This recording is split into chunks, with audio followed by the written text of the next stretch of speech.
Yeah, this is Akash, Assistant Professor from Department of Criminology and Police Administration. Today we are going to see the subject of juvenile justice and the topic of theoretical juvenile delinquency. Let's go for topic.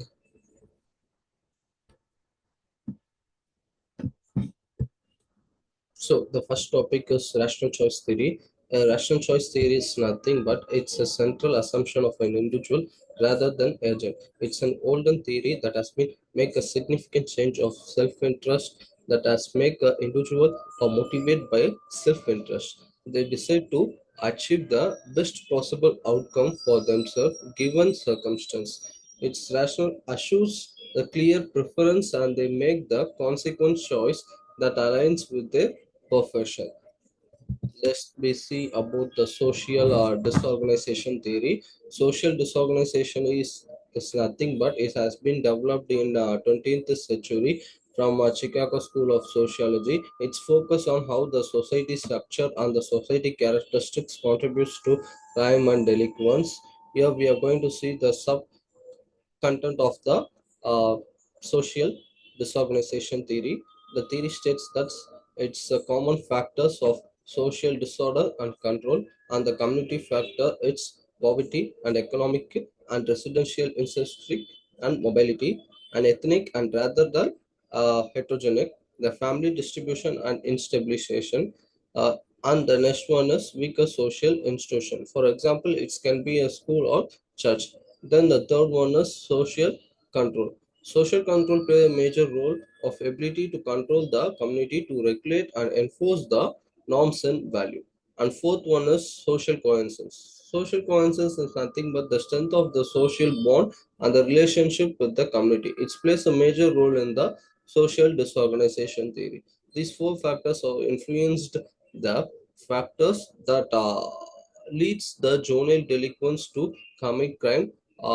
It supposes that the delinquents rise from the breakdown in the social institution and relationship with community. That's the reason for the social disorganization. This the conclusion of the theory is nothing but uh, juvenile delinquents, the juvenile committing crime because of breakdown in social institution and relationship with the community. Then we are going to see stain theory. The stain theory is developed by Robert Merton. It explains how the juveniles are committing crime with the influence of pressure and expressions that leads to deviant behavior. Not only juveniles, the stain theory is also explains a common deviant behavior that influence the juvenile delinquents. Uh, some of the factors has been listed by the Robert Morton. First one is cultural goals, and second one is sentiments means, and third one is stain, and fourth one is deviance. It's nothing but first one is social exceptions. The culture is placed as social exceptions and values such as a financial success and material possession. This plays a major role in the juvenile delinquents because one person has not having any material or such kind of suppresses financial substance. The juveniles uh, leads to the uh, crime that because of the inachievement and the pressure of the society. Legitimate means it's nothing but approval way to achieve a cultural goals like education and hard work. Then we are going to see about the stain theory. Stain theory is nothing but it's a gap between a cultural goal and the valuable legitimation.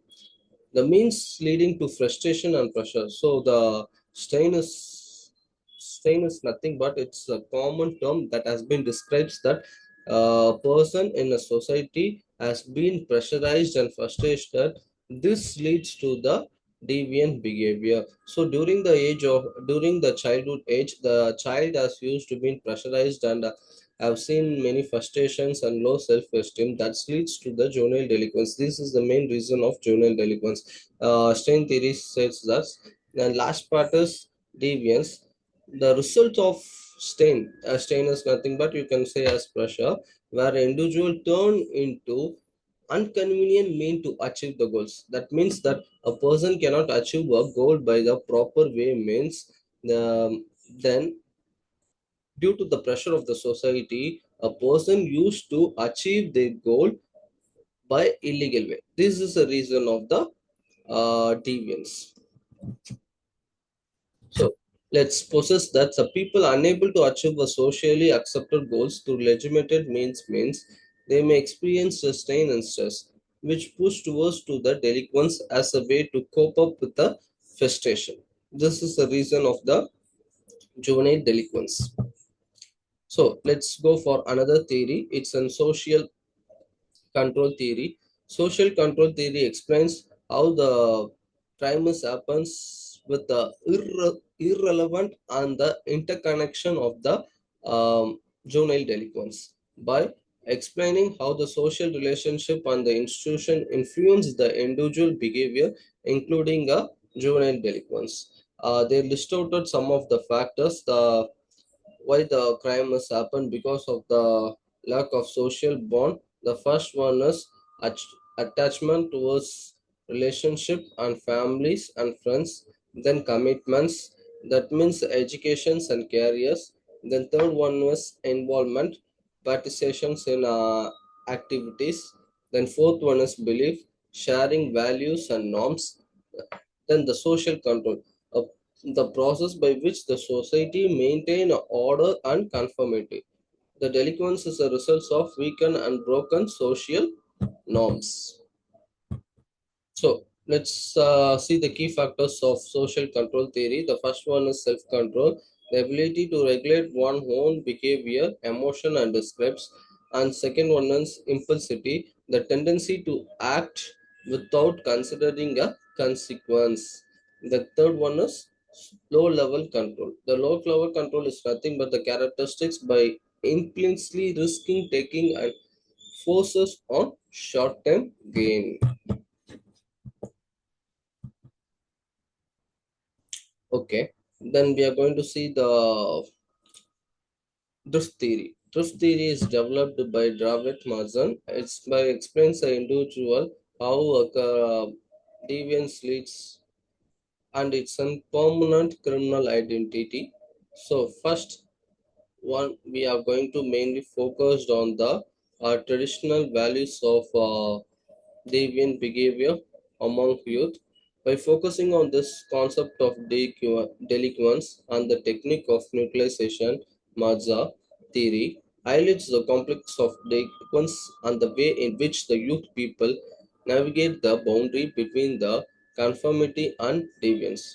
While the theory has been influenced in shaping our understanding of delinquents, it's also faced the criticism for its limited prescriptive power, rank, concept, and focus on epicness rather than the criminal process.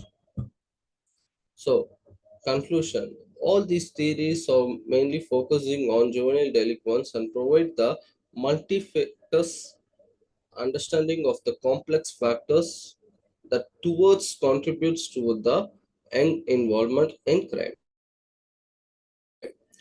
Concludes the entity into the causes and the delinquents of the deviant behavior and highlights the interplay between the individual traits and social influence and environmental factors. Thank you.